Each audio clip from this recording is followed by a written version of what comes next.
या so okay guys, now will be studying like मैंने आपको लास्ट टाइम बोला था कि अपन ने सब कुछ ख़त्म कर चुके हैं पहले वाला पार्ट. सो विद दिस मतलब in the couple of the videos in couple 2 videos I think या 2 वीडियोज़ विल बी सफिशिएंट. हम लोग 2 वीडियोज़ के अंदर हम लोग ये चैप्टर जो है जितना मैम ने सिखाया उतना कवर कर लेंगे. And then I will be starting with the other parts of the chapter, other chapter which are there actually for the exams. So, altitude is a very important factor in cultivation of medicinal plants. Okay. Now, tea, cinchona, and eucalyptus are cultivated favorably at an altitude of 1000 to 2000 meters. Cinnamon and cardamom are grown at height of 500 to 1000 meters, while senna can be cultivated at sea level. The following are the examples of medicinal and aromatic plants indicating the altitude for the successful cultivation. So basically हम लोग क्या बताने की कोशिश कर रहे हैं कि altitude जो रहता है ना इंपॉर्टेंट फैक्टर रहता है in cultivation of medicinal plants. Okay. So medicinal plants का कल्टिवेशन के लिए अपने को बोल सकते हैं कि altitude is very very important. जैसे कि अपना टी हो गया, यूकेलिप्टस हो गया, सिनकोना हो गया, ठीक है ना. So cultivated favourably at an altitude about 1000 to 2000 metre. So tea, cinchona and eucalyptus. So कौन से ट्रीज याद रखना है अपने को? टीज जो टी रहता है, यूकेलिप्टस रहता है, एक सिनकोना रहता है, ठीक है. सो टी है, सिनकोना है एंड यूकेलिप्टस है. Okay. So tea, cinchona and eucalyptus are basically मतलब cultured favourably at an altitude about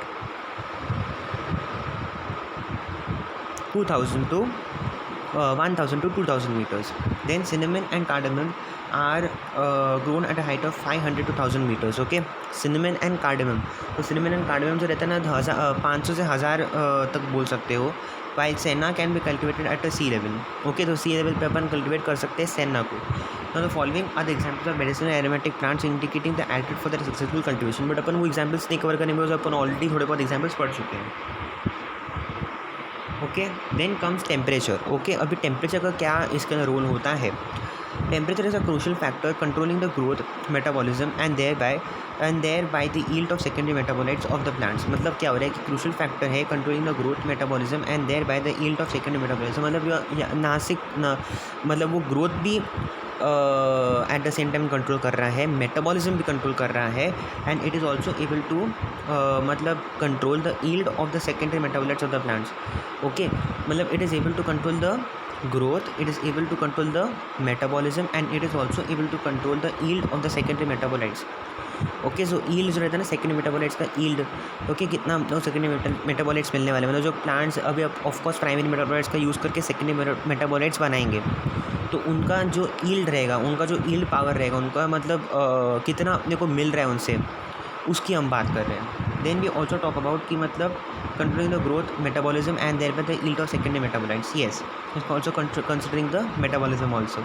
even though each species has become adapted to its own natural environment, they are able to exist in a considerable range of temperature. So many plants will grow better in temperature regions during summer but they lack in resistance to waste and Frost in winter. Okay. इतना इसको अपने आप को ज़्यादा नहीं बनाना है. तो अपन इसमें एग्जाम्पल्स क्या याद रख सकते हैं? इसमें एग्जाम्पल्स याद रखना ऑफ कोर्स इंपॉर्टेंट बिकॉज अपन ऊपर कवर नहीं किए ना. तो सिनकोना जो रहता है 60 से लेकर 75 डिग्री फ़ारेनहाइट तक अगर हम बात करें तो of course it is able to do that. तो सिनकोना जो रहता है 60 से लेकर 75 डिग्रीज तक ये कर सकता है. Okay.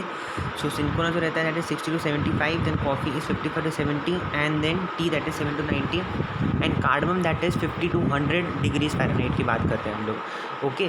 So in this case हम लोग क्या बात कर रहे थे? सिनकोना जो रहता है basically that is for around 60 to 75 degrees Fahrenheit.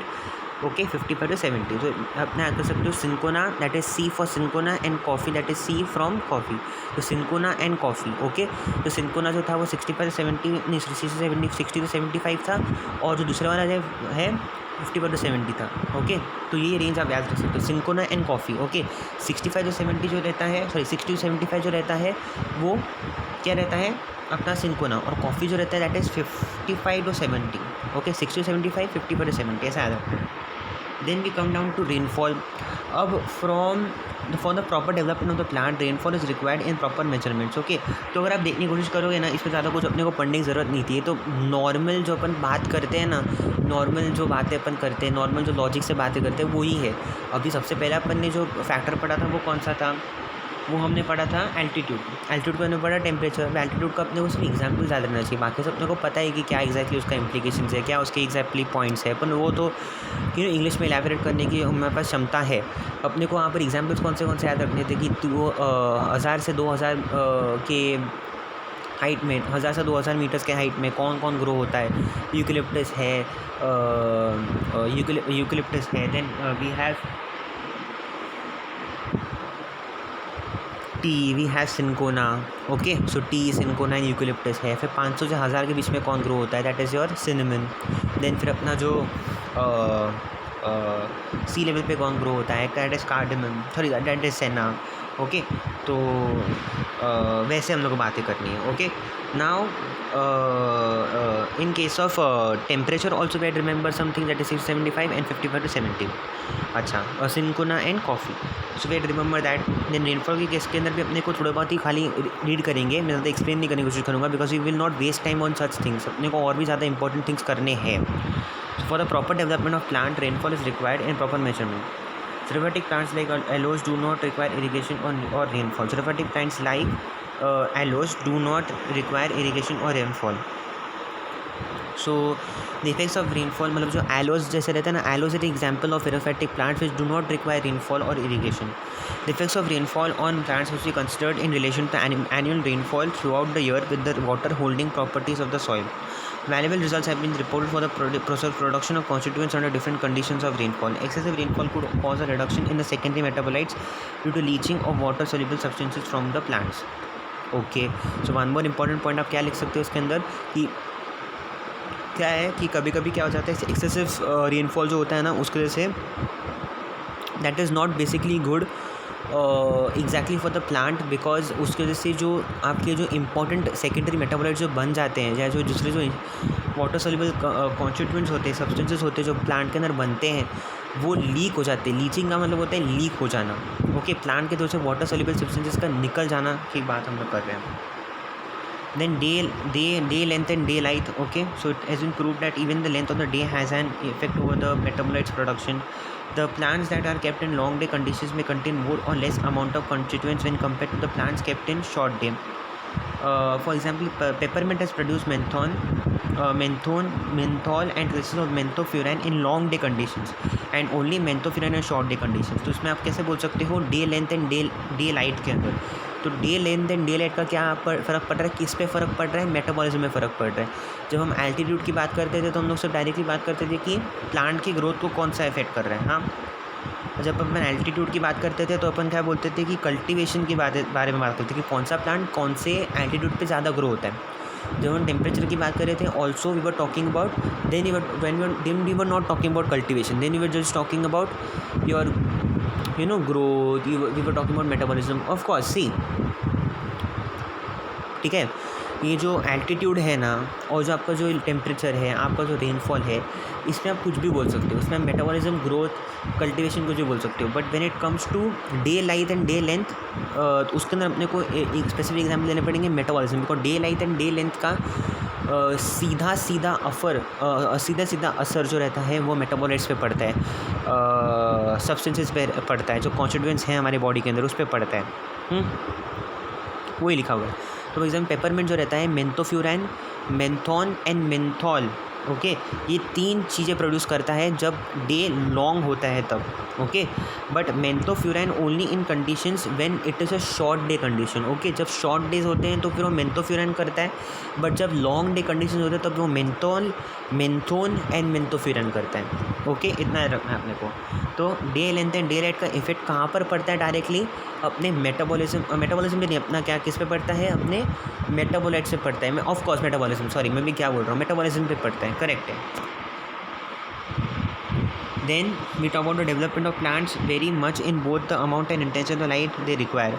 Okay, तो प्लांट का डेवलपमेंट कैसा हो रहा है वो लाइट डिसाइड करता है। The wild grown plants would meet the required conditions and so they grow, but during cultivation we have to fulfil the requirements of plants.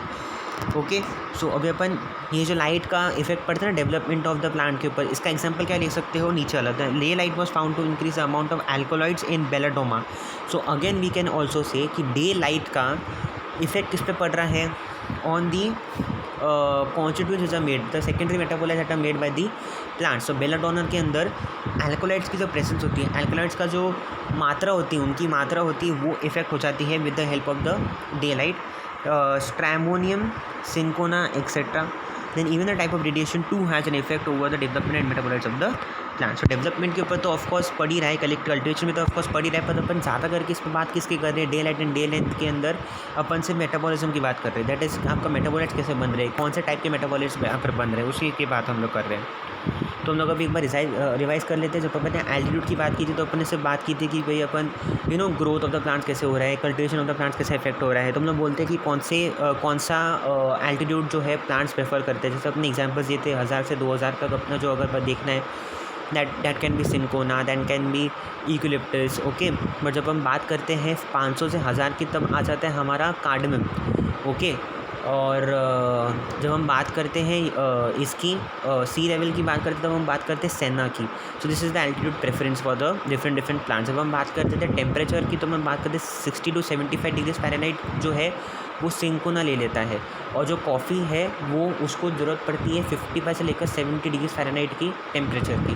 जब हम बात करते हैं रेनफॉल की, रेनफॉल के अंदर भी वही बात हो जाती है। ज़्यादा उसमें अपन एग्जाम्पल्स लिए नहीं थे, अपन कुछ भी बोल सकते हैं रेनफॉल के अंदर तो ऑफकोर्स। बट जब हम बात करते हैं day light and day length की, तब ऑफकोर्स बातें थोड़ी सी डिफरेंट हो जाती है। उसमें डे लाइट के अंदर अपने को अच्छे खासे एग्जाम्पल लेने पड़ते हैं, बिकॉज पेपरमिंट का एग्जाम्पल जो है वो एग्जैक्ट लेना पड़ता है, पेपरमिंट का example, because peppermint has a property of producing menthofuran, menthol and menthone only under long day conditions, but it produces menthofuran in short day conditions. जब हम बात करते हैं डे लाइट की, तो light is very very important for the growth. तो जो belladonna होता है, जो स्ट्रोमैनियम होता है, ठीक है, एंड बेलाडोना स्ट्रोमैनियम है।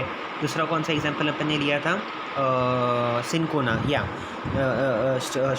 स्ट्रोमैनियम नहीं है, वो स्ट्रैमोनियम है। That is not stromanium, that is stramonium. अगर आप अच्छे से अच्छे से प्रोनाउंस करोगे ना चीज़ों को, तो आपको ऑफकोर्स स्पेलिंग लिखने को प्रॉब्लम नहीं होगी। तो स्ट्रैमोनियम का यहाँ पर आता है, सिंकोना है, इनके अंदर एल्कोलाइट्स की मात्रा डिफरेंट हो जाती है with different day light. Of course radiation का भी इफेक्ट पड़ता है। Then we can talk about soil. Each and every plant species have its own soil and nutrition requirements. The three important basic characteristics of soils are the physical, chemical and microbiological properties. Soil provides mechanical support, water, ये तो अपने को पता ही है। Soil consists of air, water, mineral, ये भी अपने को पता है। Variations in particle size result in different soils ranging from clay, sand and gravel, ठीक है। Particle size influences the weight, water holding capacity of the soil, हाँ ये आप बोल सकते हो कि जो soil है, अगर उसका जो पार्टिकल साइज़ है, ओके, सॉइल की पार्टिकल साइज़ अगर डिफरेंट है, तो ऑफकोर्स उसकी वाटर होल्डिंग कैपेसिटी जो रहती है, the soil's water holding capacity will be different, okay. मतलब मैं क्या बोलने की कोशिश करता हूँ, type and the amount of minerals plays a vital role in plant cultivation, okay. अभी अपन बात करते हैं जो एग्जांपल्स है, जो मेन अपनी एग्जांपल्स है। बात की बात तो अब ऊपर वाला जो बोलना है सॉइल के बारे में, आप कुछ भी बोल सकते हो कि पार्टिकल साइज़ है, ये है, वो है, ये है, ठीक है ना। It is the mechanical support, उसके अंदर अपन काटते हैं हमारे प्लांट को, सीड को काटते हैं, एंड देन ऑल दो स्टफ इज़ गॉन। बट अपने को मेन क्या है, अपना एग्जांपल्स है, जिसमें अपन बोलते हैं कैल्शियम जो रहता है favours the growth of certain plants, whereas with some plants it does not produce any effects. तो ये देखा गया कि कैल्शियम कोई प्लांट्स का ग्रोथ तो इफेक्ट कर पाता है, बट दूसरे प्लांट्स का ग्रोथ इफेक्ट नहीं कर पाता। The plants are able to determine the own soil pH range for the growth. Microbes should be taken into consideration which grows well in certain pH. Nitrogen containing soil has a greater momentum in raising the production of alkaloids in some plants. Depending upon the size of the mineral matter, the following names are given to the soil. Okay, तो mineral matter के basis पे अपन ने यहाँ पर soil का नाम दिया गया है। पर हम लोग क्या बात करने वाले सॉइल के अंदर, जो पॉइंट्स अपने को एग्जाम में लिखने हैं वो ही है कि particles of the soil will decide the water holding capacity of the soil, okay. And then अपन ये भी बोल सकते हैं कि कुछ मिनरल जैसे कि कैल्शियम है, तो कैल्शियम जो है वो एक ऐसा मिनरल है जो दूसरे प्लांट्स के लिए अच्छा है इन डेवलपमेंट, बट दूसरे प्लांट्स के लिए it has no effect only. Then दूसरे ऐसे प्लांट्स भी हैं जो सॉइल के पीएच के ऊपर ग्रो करते हैं, ओके। तो वो भी अपने को बात बोलनी है। देन अपने को बोलना है कि कभी कभी नाइट्रोजन जो रहता है it has a greater momentum for alkaloids, okay. मतलब जो एल्कोलॉइड्स रहते हैं ना, इन सम प्लांट्स एल्कोलॉइड की प्रोडक्शन बढ़ जाती है जस्ट बिकॉज आपके सॉइल के अंदर नाइट्रोजन प्रेजेंट है। तो वो थोड़ी बहुत आपको पॉइंट्स कंक्लूड करने पड़ेंगे।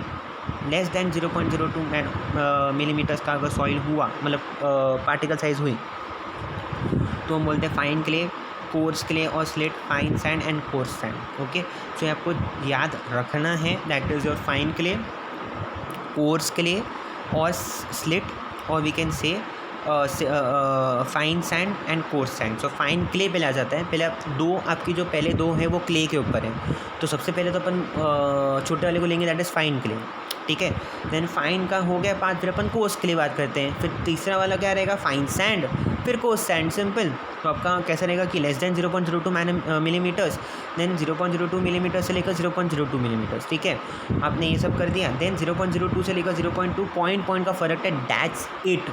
ठीक है ना, आप खुद देख पा रहे हो पॉइंट में. पहले मैं आप बोल रहे थे लेस देन 0.002, फिर क्या हो गया 0.002 से लेकर 0.02 से हो गया, फिर 0.02 से 0.2 हो गया, फिर 0.2 से लेकर 2.0 हो गया. Very easy table. Okay, then ऐसे तो आप याद कर ही सकते हो. Okay, then we can also consider soil fertility. Okay, तो if the capacity of the soil to provide nutrients in adequate amounts and balance proportion to plants. अच्छा, एक सेकेंड. हाँ, अब इस पर क्या बोल रहे हैं कि done without fortification of soil with plant nutrients and fertility gets lost. It is also diminish through leaching and erosion. अच्छा, तो उन्हें बोल रहे हैं कि सॉइल की फर्टिलिटी भी डिसाइड करती है कि आपका प्लांट कितना ग्रो होने वाला है. ओके, अभी अपन कहाँ तक पहुँचे हैं, we have only reach the soil fertility. Then अपने को फर्टिलाइजर्स एंड मैन्योर्स की बात करनी है. उसमें अपने को बात करनी है केमिकल फर्टिलाइजर्स की. Then we have to talk about manures, then we have to talk about bio fertilizers, then we have to talk about pest and pest control. Okay, उसके में थोड़ा सा बात करेंगे. एंड देन उसके अंदर ज़्यादा कंटेंट है एक्चुअली. कंट्रोलिंग टेक्निक्स हमारे पास प्रेजेंट है. इंसेक्ट्स पढ़ना है, इंसेक्ट्स कुछ ज़्यादा ही है. कंट्रोलिंग टेक्निक्स अगेन पढ़नी है यहाँ पर. Then non insect pest controlling techniques again, and then इसका वीड्स कहा जाता है. सो ये काफ़ी कुछ है इसके अंदर पढ़ने लायक जो हमको पढ़ना है. ओके, तो please be ready to bear me. But ये वीडियो में कवर करूँगा कि जितने भी इंपॉर्टेंट पॉइंट्स, जितने भी फालतू के जो पॉइंट्स हैं, फालतू के पॉइंट्स नहीं बोलना चाहिए मुझे, अभी भी अपन ने इंपॉर्टेंट पॉइंट्स कवर ऐसे भी किए ही हैं. तो ये वीडियो में मैं कवर करूँगा जो इजी पॉइंट्स है उसको कवर करने की कोशिश करूँगा. जैसे कि अपना सॉइल फर्टिलिटी है, तो उसमें वही खाली बोलने की कोशिश कर रहे हैं कि it is the capacity of the soil to provide nutrients in adequate amounts and balance proportion to the plants. So if cropping is done without fortification of soil with plant nutrients, soil fertility gets lost. It is also diminish through the leaching and erosion. Soil fertility can be maintain by medicine of addition manures, nitrogen fixing bacteria और application of chemical fertilizers. Latter is time saving and surest of all above techniques. ठीक है, ये थोड़ा बहुत अपने read भी कर ले तो भी चलेगा. Then we come on to fertilizers and manures. Now plants also need food for their growth and development. What plants need basically for their growth are the carbon dioxide, sun rays, water and mineral matter from the soil. Okay. Number of chemical elements plants build up fruits, grains, fibers etc. and synthesize fixed and volatile oils, glycosides. अच्छा, ठीक है, ये वाला part अपने introduction part नहीं भी पढ़ा manures and fertiliser का तो भी चलेगा. So first we are going to cover chemical fertilizers. What are chemical fertilizers? Chemical fertilizers के बाद में अपन कवर करने वाले हैं manures, and then we are going to cover bio fertilizers. Okay, तो केमिकल फर्टिलाइजर जो है, animals are in need of vitamins, plants are in need of 16 nutrient elements for synthesizing various compounds. Okay, so animals are in need of vitamins. हम लोग बोलते हैं animals को क्या ज़रूरत पड़ती है, विटामिन्स की ज़रूरत पड़ती है. तो प्लांट्स को किसकी ज़रूरत पड़ती है, are in need of 16 nutrient elements for synthesizing various compounds. Various compound के लिए उसको जो 16 बेसिक कंपाउंड्स की ज़रूरत पड़ती है. ओके, तो some of them are known as primary nutrients like nitrogen, phosphorus and potassium. कैसे याद रखोगे इसको, NPP, nitrogen, phosphorus and potassium. Okay, तो पी मतलब दो पी अगर मैंने बात की तो ऑफकोर्स यही याद रहता है कि फॉस्फोरस एंड पोटेशियम है. और तो अपने को कोई पीरियोडिक टेबल के अंदर जितने भी अपने को नोन एलिमेंट्स हैं, ऑफकोर्स 118 एलिमेंट्स है और पी से कुछ ज़्यादा ही एलिमेंट्स हैं, हमको पता है. बट जो अपने को कॉमनली याद रहते हैं वो फॉस्फोरस और पोटेशियम ही है, और कोई अपने को नाम नहीं आता था जब हम पी की बात करते थे. ओके, अगर मैं कॉमनली की बात करूँ, of course there are many elements which are basically there. Okay, some of them are known as primary nutrients like nitrogen, phosphorus and potassium. Magnesium, calcium and sulfur are required in small quantities and hence they are known as secondary nutrients. Trace elements like copper, manganese, iron, boron, molybdenum, zinc are also necessary for plant growth. Are known as micronutrients, and carbon, hydrogen, oxygen, and chlorine are provided from water and air. Every element has to perform some specific function in growth and development of plants. Its deficiency is also characterized by certain symptoms. So basically हमने पहले याद रखा कि जो primary nutrients है वो NPP हैं, जबकि सेकेंडरी न्यूट्रिएंट्स आ जाते हैं वो है calcium, magnesium and sulphur, MCS. Okay, हम आपने बहुत बार देखा होगा कॉमनली हम लोग ना मैग्नीशियम याद रख सकते हैं, बट अपन मैंगनीज याद नहीं रख पाते. तो ये भी एक इम्पॉर्टेंट पॉइंट है जिसे आप याद रख सकते हो, magnesium, calcium and sulphur. Okay, then we have ये सेकेंड न्यूट्रिएंट्स आएंगे. देन ट्रेस एलिमेंट जो रहते हैं जैसे कि आयरन हो गया, बोरॉन हो गया, मैंगनीज हो गया, कॉपर हो गया, मोलिब्डेनम हो गया, जिंक हो गया. आप कैसे याद रखोगे? What are the trace elements? How will you remember this? CMIB, okay, CMIB, MZ. This is the mnemonics that you will remember. CMIB, MZ. क्या याद रखना है अपने को? CMIB, MZ. C stands for copper, M stands for manganese, I stands for iron, B stands for boron. Then हमने बोला था CMIB, MZ. M stands for molybdenum and Z stands for zinc. याद हो गया? Are also necessary for plant. And दूसरा जो अपना है CHO and chlorine are provided from water and air. Simple. Okay, तो ऐसे आप सारे केमिकल फर्टिलाइजर्स के जो मेन कॉन्स्टिट्यूएंट्स है वो याद रख सकते हो. Then we come down to manures. Farm yard manure, ठीक है ना, हम लोग क्या बोलते हैं इसको? फार्म यार्ड मैन्योर, या फिर उसको बोल सकते हैं अपन compost. Okay, we can also call it as a compost. Castor seed cake, poultry manures, Neem and karanj seeds cakes, vermin compost etcetera are manures. तो ये जितने भी हमने एग्जाम्पल्स लिए, ये सारे एग्जाम्पल्स हैं हमारे मैन्योर्स के. हमने केमिकल फर्टिलाइजर के जो भी कंस्टिट्यूएंट्स है, जो भी एलिमेंट्स है जो अपने को याद रखने हैं, वो अपन ने याद रख लिए अभी तक. तो अच्छा, but what should be done with manures? Manures का कैसे करना है अपने को? Farm yard manure, FYM, compost जिसको हम बोलते हैं. Castor seed cake, poultry manures, Neem and करंट seed cakes, vermin compost etcetera are manures.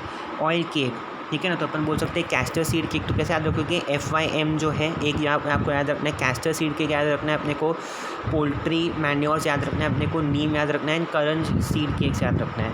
Seed cakes, vermin compost भी याद रख सकते हो, ठीक है. Vermin compost, karanj seed cakes, castor seed oil, sorry castor seed cake, poultry manures, Neem and karanj. Okay, so neem and karanj seed cakes ही है, castor seed cake ही है, पोल्ट्री मैन्योर है, एंड वर्मिन कंपोस्ट है. All cake and compost normally consist of 3.3 to 6% of nitrogen, 2% phosphates, and 1 to 1.5% potash. They are made easily available for plants. Bone meal, fish meal, biogas slurry, blood meal, and pressed mud are the other forms of organic fertilizer. So we'll stop here at manures. पर manures पे stop करने से पहले हम लोग थोड़ा सा वापस रिवाइज कर लेते हैं मैन्योर्स को. तो अपन ने क्या याद किया था? FYM, castor seed cake, karanj seeds, neem and karanj seeds, ठीक है. FYM, castor seed cake, neem and karanj seeds, FYM, castor seed cake, neem and karanj seeds. Then अपन ने याद रखा था वर्मी कंपोस्ट एक्सेट्रा. उनके पास 3 to 6% ऑफ नाइट्रोजन रहता है, 2% ऑफ फॉस्फेट रहता है, 1.5% ऑफ फॉस्फेट्स रहते हैं, ठीक है. So nitrogen, phosphates and potash, इतना भी याद रख सकते हो सिर्फ कि they consist of 3 to 6% of nitrogen, 1 to 1.5% of potash and 2% of phosphates. Okay, so oil cake and compost normally consist of, जो ऑयल केक्स है और जो कंपोस्ट है ये इसका ये कंपोजिशन है, ठीक है. देन बोन मील हो गया, देन वी हैव फिश मील हो गया, बायोगैस स्लरी हो गया, ब्लड मील हो गया, प्रेस मड हो गया, other forms of organic fertilizer. तो bone meal, fish meal, biogas slurry, bone meal, fish meal, biogas slurry याद रख सकते हो. ओके, तो आई स्टॉप हियर बिकॉज मेरा भी ठीक है. तो बायो फर्टिलाइजर्स अपन नेक्स्ट में कवर करेंगे, एंड पेस्ट कंट्रोल भी नेक्स्ट में कवर करेंगे. Okay, pest control is a lot matter, तो भी कवर करेंगे अपन, डोंट वरी. ओके.